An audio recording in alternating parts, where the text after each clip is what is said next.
여러분 안녕하세요. 저는 휴넷 리더십 센터의 손송민 센터장입니다. 인구 감소, 성장률 하락과 같은 구조적 한계와 더불어서 AI 혁명, 국제정세 변화 등의 거대한 변화가 몰아치고 있는 요즘입니다. 대전환의 시기를 맞이했다고도 하는데요.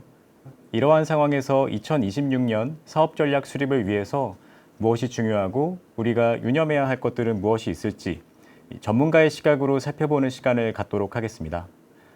오늘 함께 말씀을 나눌 전문가로 서울대 경제학부 김세직 교수님을 모셨습니다. 교수님께서는 서울대 경제학부에서 교수로 재직하시면서 거시경제, 성장 촉진 정책, 금융위기 대응 정책, 인적 자본 분배 정책 등의 연구를 진행해 오셨습니다. 모방과 창조, 어웨이킹 등의 저서를 통해서 한국 경제의 문제점과 변화를 위한 해법을 제시하시기도 했습니다. 2022년에는 옥조 근정훈장을 수훈하시는 등의 학계와 정책 현장에서 탁월한 공로를 인정받고 계십니다. 자, 그러면 교수님을 만나뵙겠습니다. 교수님, 안녕하세요. 네, 안녕하세요. 시청하고 계신 여러분들께 간단한 인사 말씀 부탁드리겠습니다. 네, 반갑습니다. 서울대 경제학부 김세직 명예교수입니다. 반갑습니다. 예, 교수님 바쁘신 중에 시간 내어주셔서 감사합니다. 요즘 경기가 어렵다, 저성장이다 이런 얘기는 이제 지속적으로 회자가 되어 오고 있기는 한데요. 근데 최근에는 이제 피크 코리아라는 말까지도 좀 언급이 되고 있습니다. 과연 이 말처럼 한국 경제가 정말 정점에 있는 것인지 바로 이 부분을 여쭤보려고 하는데요. 교수님, 이 피크 코리아라는 말이 정확히 어떤 것을 의미하는지 그것부터 좀 말씀 부탁드리겠습니다. 네, 피크 코리아는 한국 경제가 지속적인 성장 후에 지금 정점에 도달했고 앞으로는 쇠퇴 국면으로 접어들 것이라는 말입니다. 산으로 비유하자면 오르막길을 올라 지금 정상에 섰는데 이제는 잘못하면 내리막길로 이제 빠져들 것이라는 그런 의미입니다. 피크 코리아에 대한 우려를 최근에야 언론과 국민들이 갖기 시작했는데 이는 만시지탄이 있지만은 매우 타당한 우려입니다. 피크 코리아를 달리 표현하면 제로 성장 코리아라고 말할 수 있습니다. 즉 우리나라가 성장률 0%에 처했음을 의미합니다. 산업화 이후 1960년대에 우리가 산업화를 시작했는데 이런 산업화 이후 60년 이상 지속된 양의 성장 시대가 마침내 끝나고 성장이 멈춘 시대에 들어섰음을 의미한다 이렇게 말씀드릴 수 있습니다. 네, 피크 코리아 혹은 제로 성장 코리아라고도 표현해 볼 수 있을 것 같습니다. 그렇다면 현재 우리 경제가 정점에 이르렀다라고 볼 수 있는 그 근거는 어떤 것들이 있을까요? 네, 한 나라의 경제를 한 숫자로 나타낼 수 있는 게 바로 GDP입니다. GDP라는 거는 한 나라의 국민들이 1년 동안 열심히 피땀 흘려 생산한 총생산 그리고 총소득인데요. 우리 국민들이 1년 동안 생산해낸 총 생산인 이 GDP가 제가 이제 추정을 해보면은 2029년에 앞으로 4년 뒤죠. 정점을 찍고 2030년부터는 내리막길을 걸을 가능성이 굉장히 높아 보입니다. 그래서 이 GDP의 피크 현상이 바로 피크 코리아의 증거, 너무나 명백한 증거라고 볼 수 있습니다. 그리고 이렇게 거시적으로 GDP가 이렇게 피크를 보이는 것을 이제 반영해서 이미 우리 주요 수출 산업과 기업들이 이미 성장 한계에 부딪힌 모습을 이미 보여주고 있습니다. 예컨대 지난 20, 30년간 우리 대한민국을 대표한 기업인 삼성전자를 보더라도 그 시가총액이 2020년에 이제 정점을 찍었습니다. 그리고 이제 하락 추세를 보였고 경쟁사인 대만의 이 TSMC에 비해서는 4분의 1로까지 지금 떨어졌습니다. 그래서 이런 피크 코리아라는 말은 정부나 그리고 우리 기업들이 어떤 특단의 변화, 특단의 조치를 하지 않고서는 앞으로 정체 더 나가서 이제 우리가 쇠퇴할 수 있다는 그런 강력한 경고의 의미입니다. 과거에는 이제 조금만 노력해도 이제 우리가 경제가 이제 성장을 빨리 했었는데요. 이제 과거의 방식을 우리가 고수해 갖고서는 이제 앞으로 더 나아가기 어려울 뿐만 아니라 우리가 앞으로 큰 어려움에 처할 가능성이 높다는 그런 경고음이 울리고 있는데 그것을 이제 바로 우리가 피크 코리아라고 이제 표현을 할 수 있는 것 같습니다. 네. 피크 코리아라는 것에 대해서 우리가 상당히 경각심을 가지고 바라볼 필요가 있을 것 같습니다. 교수님, 우리 한국 경제가 이런 정체 국면, 이른바 이제 피크 코리아에 이르게 된 그 여러 원인들이 있을 것 같은데요. 그 중에 어떤 주요한 원인이 있다면 무엇이라고 보시는지 말씀 부탁드리겠습니다. 네, 피크 코리아는 사실 오래 전부터 예견된 일이기도 합니다. 제가 2016년에 이제 논문을 썼는데 그 논문에서 이제 한국 경제를 지난 30년간 결정해온 너무나 강력한 법칙을 이제 발견해서 이제 그걸 말씀드렸는데 그게 바로 5년 1% 하락의 법칙입니다. 5년 1% 하락의 법칙이 무엇이냐 하면은 경제의 진짜 성장 능력을 나타내는 장기 성장률이 5년에 1%포인트씩 또박또박 하락한다는 이제 법칙입니다. 그래서 이 법칙에 따라 우리가 지난 30년간 김영삼 정부 6%대에서 김대중 정부 5%대, 노무현 정부 4%대, 이명박 정부 3%대 이런 식으로 5년에 1%포인트씩 우리 장기 성장률이 또박또박 하락해 왔습니다. 그래서 이 법칙이 워낙 강력하기 때문에 이 법칙이 계속 작동하는 한 우리 성장률은 더 떨어지고 결국은 0%대까지 제로 성장까지 이제 떨어지리라고 이제 이미 10년 전에 이제 제가 경고를 했었는데요. 우리가 이 5년 1% 하락의 법칙을 저지하지 못하는 바람에 결국 지금 실제로 장기 성장률이 올해 0%대로 이제 진입을 했고요. 2030년부터는 마이너스로까지 이제 진입할 것으로 이제 추정이 됩니다. 그 1995년 노벨상 수상자인 로버트 루카스 교수가 이런 한국을 비롯한 많은 나라들의 이제 경제 성장을 설명하기 위해서 새로운 현대 경제 성장 이론을 새로 이제 개발했습니다.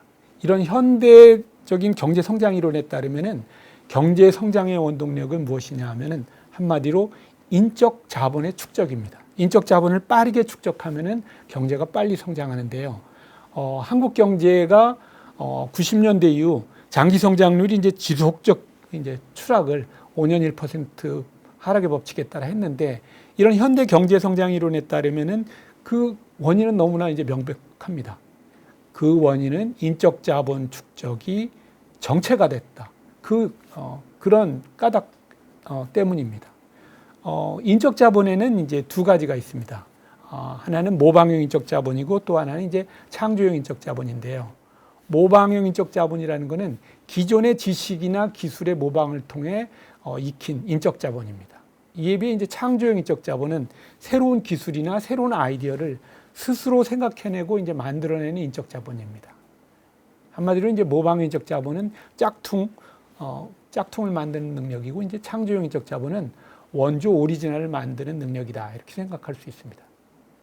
근데 우리나라는 이제 60년대에서 80년대까지는 학교에서 열심히 기존 선진 지식을 열심히 외우고 익혀서 모방형적 자본을 축적한 다음에 그 모방형적 자본을 빠르게 축적하고 그것을 상품화해서 수출하면서 굉장히 빠르게 우리가 성장을 할 수 있었어요. 그래서 이제 8% 이상의 초고속 성장을 이제 해왔었는데 이때는 이제 교육도 그렇고 이제 산업 전략도 이런 모방과 개선에 특화돼서 그 다음에 모방과 개선을 이렇게 오히려 장려하는 그런 방법을 통해서 우리가 빠르게 성장했습니다. 근데 우리가 1990년대 들어서면서부터 이제 상황이 이제 완전히 달라지게 됐습니다. 90년대 이전에는 이제 선진국과의 기술 격차가 30년, 40년 정도 벌어져 있어서 선진 기술을 열심히 모방해 빠르게 성장할 수 있었는데 90년대 들어서면서부터 선진국과의 기술 격차가 20년 정도까지 이제 줄어들게 됐습니다. 근데 선진국의 기술은 20년 특허로 보호되기 때문에 이때부터는 우리가 선진국의 특허로 보호되는 기술을 이제 베껴 쓸 수가 없게 됐습니다. 그래서 우리가 더 이상 남의 걸 열심히 베끼는 걸로 이제 성장할 수 없는 시대가 이제 도래를 이미 했고요. 그 다음에 더해서 인터넷과 AI의 급속한 발달로 인해서 남이 만든 기존 지식을 그냥 우리 머릿속에 집어넣는 그런 모방의적 자본의 가치가 이제 급락하는 그런 시대가 되었습니다. 그리고 이제 지금 이 시대에는 그래서 남의 아이디어, 남의 지식을 열심히 모방하는 해서는 우리가 이제 기업이건 개인이건 생존할 수 없고, 우리가 새로운 아이디어, 창의적인 아이디어, 혁신적인 아이디어를 만들어야만 이제 생존하고 번영할 수 있는 시대가 되었고요. 이를 반영해서 이제 지금 세계 주식 시가총액 최상위 기업인 매그니피션 세븐 같은 기업들을 봐도, 이 기업들은 전부 기술 기업인데, 이 기업들이 이제 기술 기업이긴 하지만 그 기술의 요체는 결국은 이제 아이디어입니다. 그래서 새로운 아이디어를 만들어내는 게 너무너무 중요한 그런 시대가 이제 되었습니다. 그럼에도 불구하고 이제 우리는 아직까지 그 모방형 인적 자본을 성장의 원동력으로 하는 그런 이제 경제 체제를 이제 유지하고 있기 때문에 그것이 지금 우리가 지금 5년 1% 하락의 법칙에 이제 빠진 그러한 이제 중요한 원인이다. 그래서 피크 코리아에 이르게 된 원인을 이제 한마디로 이제 말씀드리면은 창조형 인적 자본이 중요한 시대에 모방형 인적 자본이라는 시대착오적인 낡은 성장 엔진을 지금까지 끌고 온 것이 우리 피크 코리아에 이르게 된 가장 중요한 원인이다, 이렇게 말씀을 드릴 수 있을 것 같습니다. 네, 교수님.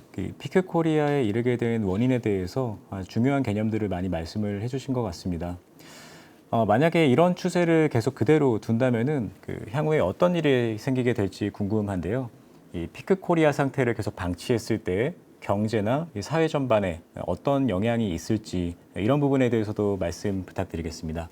네, 이 피크 코리아 현상을 아무런 대책 없이, 아무런 대응 없이 지금처럼 방치한다면은 제가 말씀드린 이제 5년 1% 하락의 법칙에 따라서 경제 성장률이 0%대 제로 성장, 더 나아가서 이제 마이너스로까지 이제 떨어질 수 있습니다.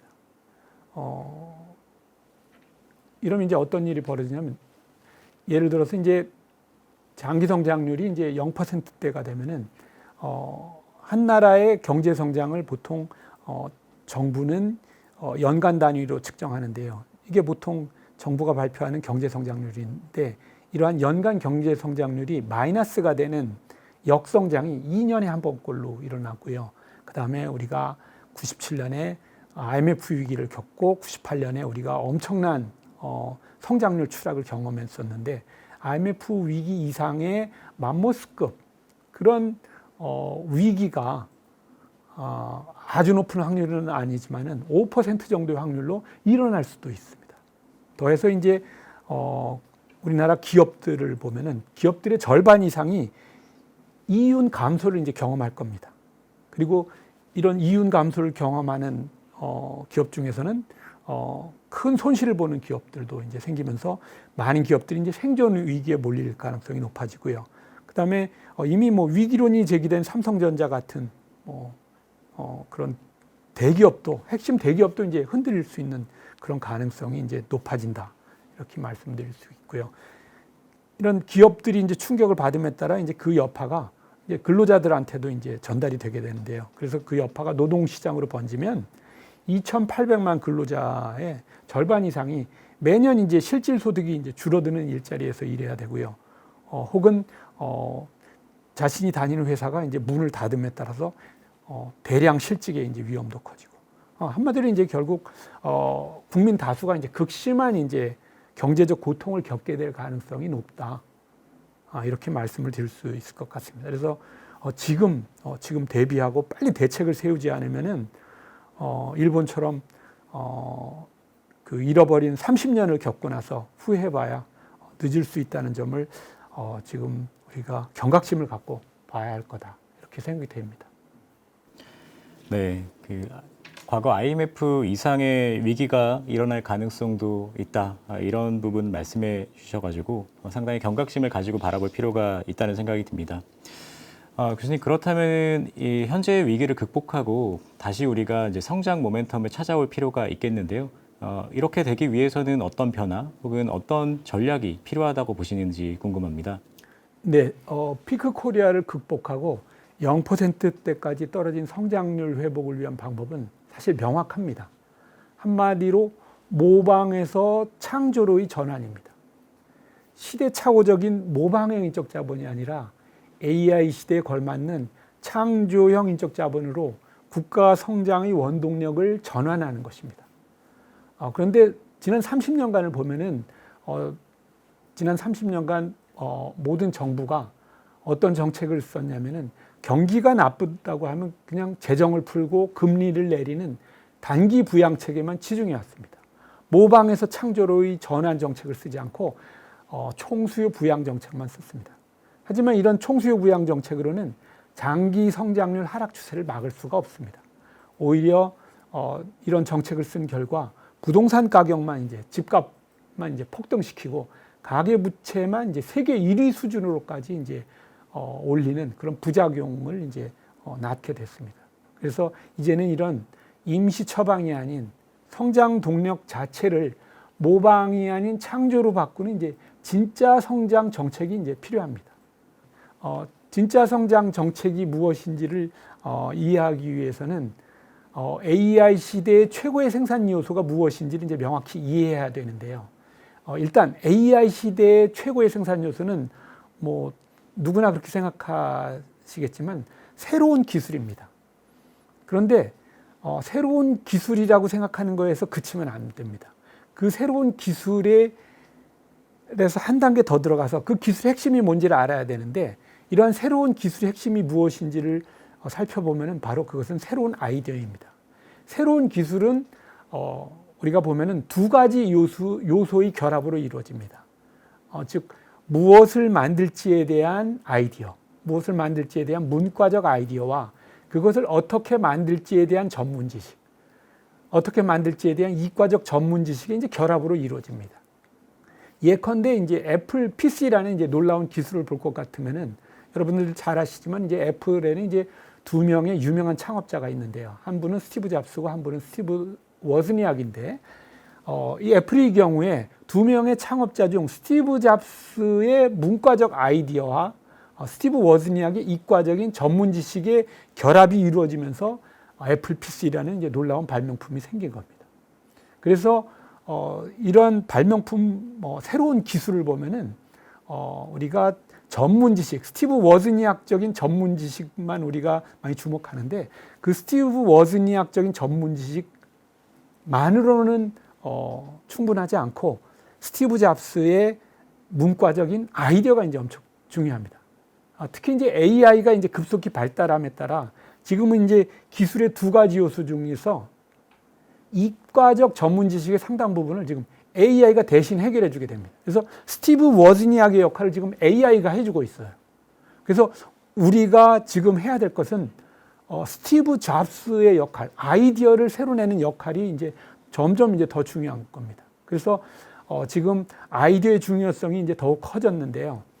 결국 AI 시대의 도래에 따라 기술의 핵심 중 핵심의 자리를 아이디어가 이제 차지하게 되는 것입니다. 그래서 AI 시대 최고의 생산 요소는 기술인데 한 단계 더 들어가 보면 결국은 아이디어인 것입니다. 근데 아이디어는 하늘에서 뚝 떨어지거나 뭐 돈만 집어넣는다고 아이디어가 나오는 게 아니에요.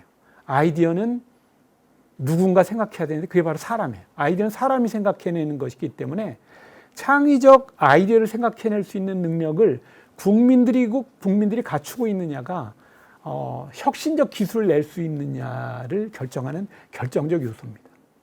따라서 이 시대 최고의 생산 요소는 결국 창의적 아이디어를 내는 국민들의 능력, 바로 창조적 인적 자본인 것입니다. 그래서 지금 현재의 위기를 극복하기 위해서는 창조적 인적 자본을 확보하기 위한 변화가 이제 필요하다. 이런 말씀을 이제 드릴 수 있을 것 같습니다. 네. 피크코리아에 이르게 된 원인과 그리고 이를 돌파하기 위한 변화 전략에 대해서 말씀을 주시면서 결국에는 모방에서 창조로의 전환, 그리고 이 중심 안에서는 이 창조형 인적 자본이 있다고 말씀을 주셨습니다. 교수님, 그러면 이제 창조적인 인적 자본이 굉장히 중요한데 이런 창조 인적 자본을 확보하기 위해서는 좀 어떠한 방식의 변화가 필요할까요? 창조적 인적 자본을 확보하기 위해서는 일단 국민들이 창의적 아이디어를 생각하는 능력을 키워주는 게 이제 첫째로 중요하고요. 두 번째는 국민들이 창의적인 아이디어를 생각해낼 인센티브를 주는 게 이제 두 번째로 중요합니다. 그래서 이를 위해서 먼저 이제 교육 시스템부터 산업 정책까지 우리가 창의적 인재를 키우고 혁신을 촉진하는 방향으로 이제 우리가 강력한 구조 개혁을 이제 해야 된다고 생각합니다. 예컨대 학교 수업, 대학 입시, 그다음에 직장에서 직업 훈련, 모두 이런 모두에서 문제를 해결하고 창의력을 중시하도록 그런 이제 개혁 변화가 이제 필요하고요.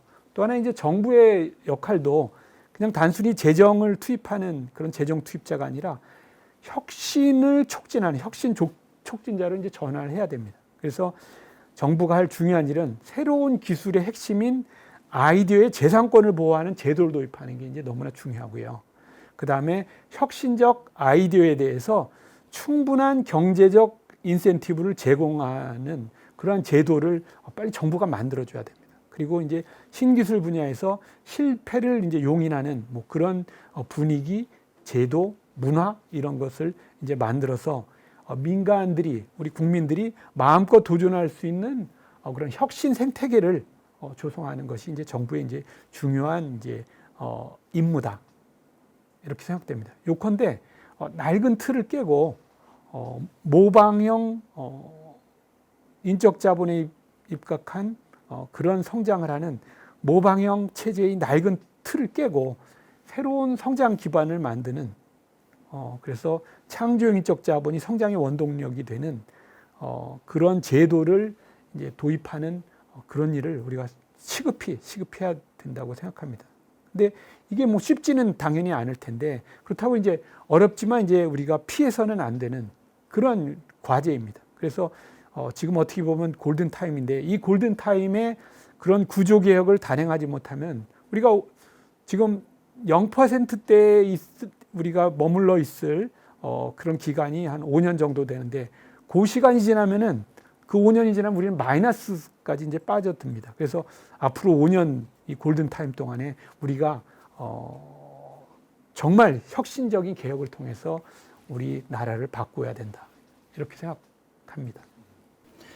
네. 결국 골든타임을 잘 넘기기 위해서는 우리가 이 안에서 뭔가 해결책을 잘 마련해야 될 건데요. 말씀하신 것처럼 이제 국가적인 정책 당연히 중요하다고 생각이 듭니다. 네, 그러나 역시 이제 기업 차원에서도 함께 대비가 필요할 텐데요. 이 방송을 보고 계실 많은 기업 경영자, 리더분들에게 어떤 생존 전략 혹은 성장 전략을 조언해 주실 수 있을까요? 네, 정부 정책만 바라봐서는 안 되고 기업 스스로의 대응 전략이 저는 무엇보다도 이제 중요하다고 생각합니다. 사실 우리 대기업들 그리고 중기업, 중소기업들 모두 지금 어려운 국내외 여건 속에서도 지금 길을 찾으려고 지금 열심히 노력 중이실 텐데요. 이를 위해서는 무엇보다도 이제 획기적인 발상 전환이 이제 필요합니다. 그동안 해왔던 대로만 해서는 기업의 생존 자체가 이제 위협받을 수 있습니다. 지금 우리나라는 철강, 해운, 석유화학 등 우리 주력 수출 산업들이 이제 하나씩 이제 수출 경쟁력을 지난 10년, 20년 동안 이뤄왔고요. 지금 이제 반도체 수출에 이제 선두에 있던 우리 삼성전자도 지금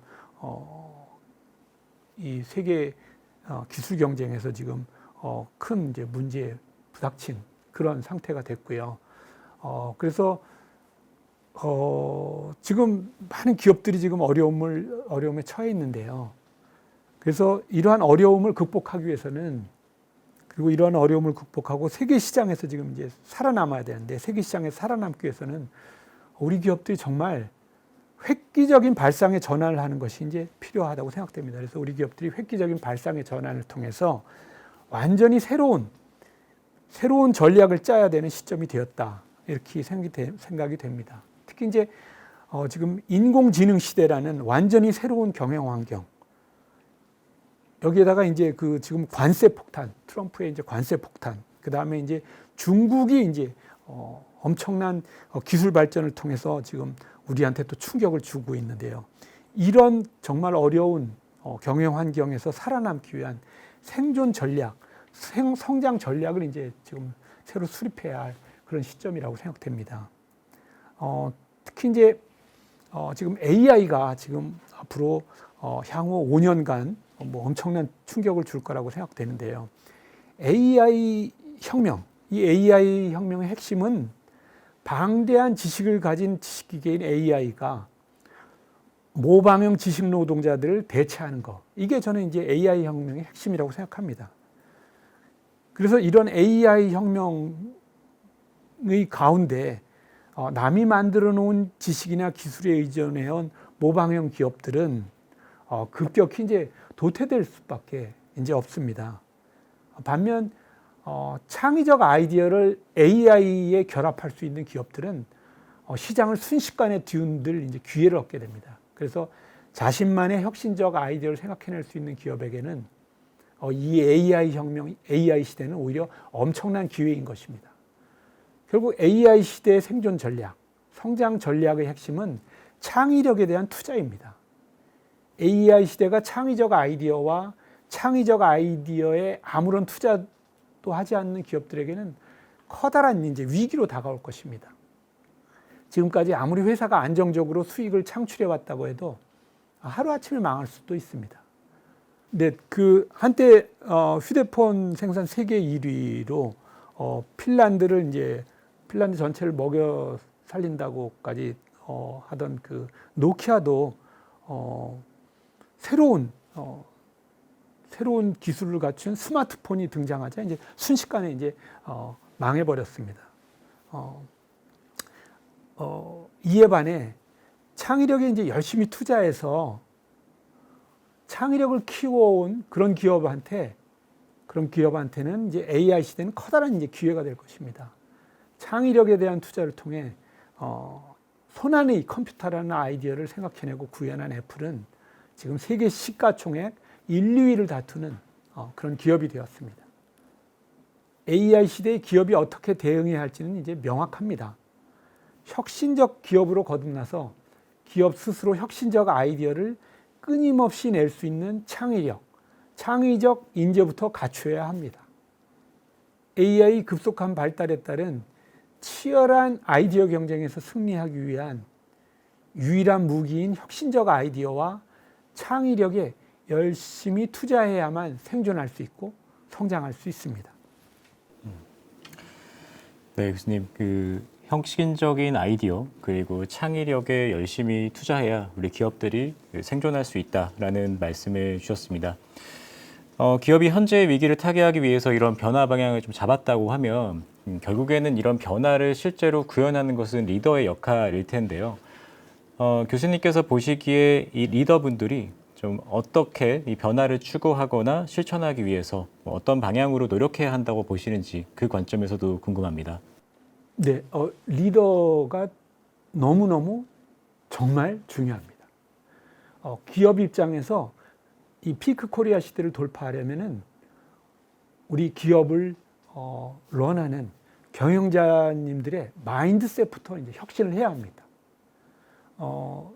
이에 관해서 뭐 오스트리아 경제학자 슌페터가 기업가 정신을 이야기한 것은 뭐 여러분들이 잘 아시고 계시리라 생각되는데요. 슌페터가 말하기를 혁신하지 않는 CEO는 기업가도 아니라고 말했습니다. 혁신하지 않는 CEO는 단순한 관리인에 불과하다. 이렇게 말하면서 기업가 내지는 경영자의 혁신 역할을 너무너무 강조했는데요. 이렇게 슌페터의 말처럼 경영자의 역할은 새로운 아이디어로 변화를 이끄는 것인데 이렇게 슌페터가 말하는 혁신의 리더로서 이제 진짜 기업가는 무엇을 해야 될까? 이제 우리가 생각해 보면 먼저 자신부터 이제 창의적이 돼야 됩니다. 창의적이지 않은 CEO 밑에서 창의적인 기업이 나올 수가 없습니다.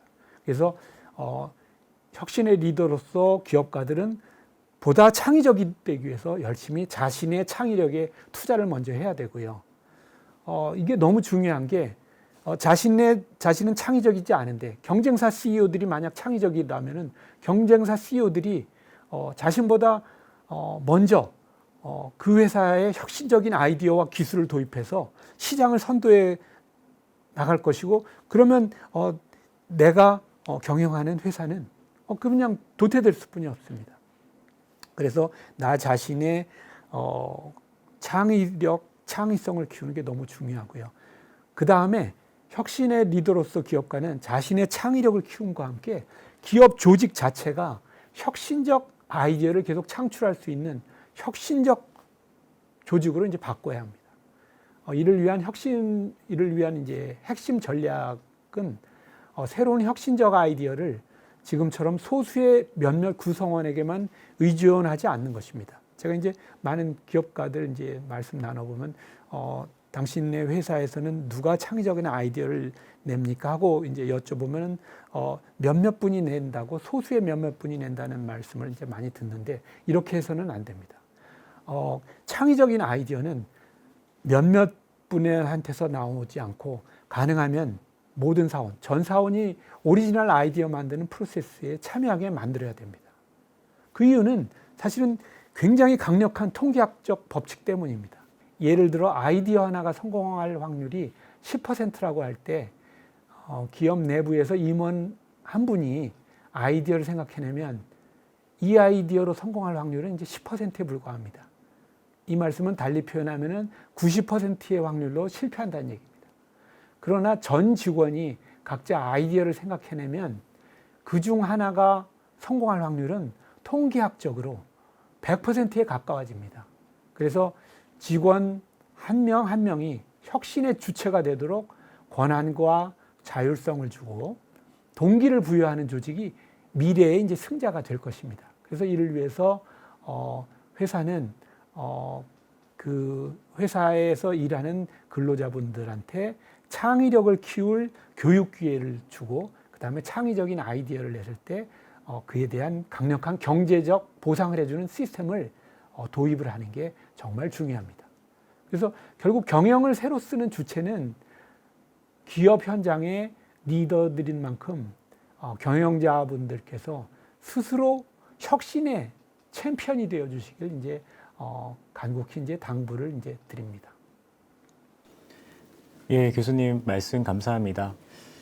이제 어느덧 오늘 시간이 마무리가 되어 가는데요. 마지막으로 2026년 사업 전략 수립을 고민하고 계시는 분들께 마지막으로 한 말씀 부탁드리겠습니다. 네, 이번 휴넷 CEO 포사이트 코리아의 주제가 피크 코리아 경영을 새로 쓰다입니다. 표현 그대로 지금까지 통했던 경영 공식을 새롭게 업데이트 내지 이제 개혁을 해야 할 때가 되었다는 뜻입니다. 환경이 크게 바뀌었습니다. 그래서 환경이 완전히 바뀌었기 때문에 우리의 경영 방식도 이제 완전히 이제 바뀌어야 한다는 말씀입니다. 말씀드렸던 것처럼 이제는 모방을 넘어 창조의 가치를 중심으로 경영 철학을 재정립해야 합니다. 이제껏 우리가 모방형 경영을 했다면은 이제는 창조형 경영, 창조 경영을 해야 될 때다. 이런 말씀을 이제 드릴 수 있을 것 같습니다. 결국 이제 오늘 대화의 핵심은 한국 경제가 이미 피크 코리아와 제로 성장의 경계에 서 있다는 현실과 AI 시대의 성장 동력이 창조형 인적 자본이라는 사실, 그리고 기업과 기업의 리더인 경영자들께서 전사적인 창의 문화를 구축해서 과감한 혁신을 실행해야 한다는 데 있다. 이렇게 이제 말씀을 드릴 수 있습니다. 이러한 통찰이 새로운 성장 전략을 설계하는 그런 출발점이 되기를 간절히 바랍니다.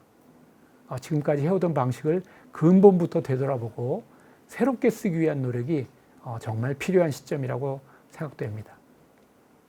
이번 포럼에 참여하셔서 피크 코리아라는 현실의 문제의식을 확실히 인지하고 새로운 경영의 청사진을 함께 그려보는 그런 기회가 되기를 간절히 기대합니다. 감사합니다. 네, 교수님 말씀 감사합니다. 오늘 해주셨던 말씀들 중에서 중요한 말씀들을 굉장히 많이 해주신 것 같은데요. 저는 그 중에서도 그 리더의 역할, 경영자분들의 역할에 대해서 짚어주신 부분이 상당히 기억에 남습니다. 특히 이제 경영자, 리더분들께서 단순한 관리자가 아니라 이제 혁신을 이끌어야 되는 사람으로 역할을 해야 된다는 부분, 그리고 뭐 혼자만이 아니라 전 직원이 이런 혁신의 과정과 창조의 과정에 참여하는 것을 독려하는 역할을 해야 된다는 부분이 상당히 기억에 남고요.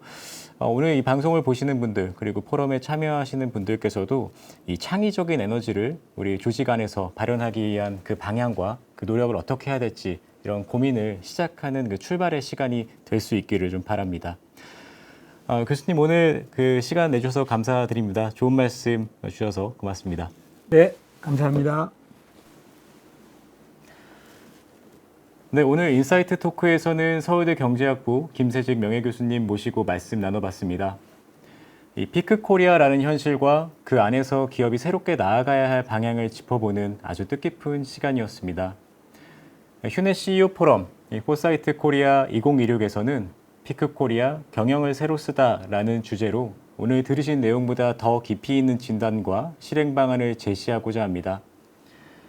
2026년 사업 전략을 고민하고 계신 분들께 꼭 필요한 인사이트가 될 것입니다. 포사이트 코리아 많은 관심과 참여를 부탁드립니다. 고맙습니다.